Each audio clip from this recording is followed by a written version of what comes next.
ভোরে মোরগ ডাকে। কেন ডাকে? এ নিয়ে বিস্তর গবেষণা হয়েছে। কেউই সিদ্ধান্তে পৌঁছাতে পারেননি। তবে নতুন এক গবেষণায় এর জবাব মিলেছে। মোরগের দেহের ভেতরেই নাকি রয়েছে ঘড়ি।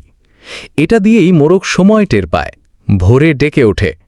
নতুন এই গবেষণার বিস্তারিত ফলাফল কয়েক বছর আগে কারেন্ট বায়োলজি সাময়িকীতে প্রকাশ করা হয়।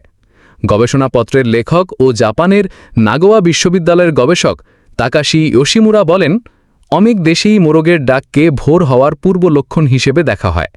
এমনটা কেন হয় তার উত্তর খুঁজে পেতে ৪০টি মোরগের ওপর গবেষণা চালানো হয়।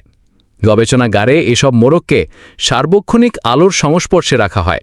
তবে দেখা গেছে পর্যাপ্ত আলো সত্ত্বেও মোরগ ঠিক ভোরের সময় ডেকে ওঠে।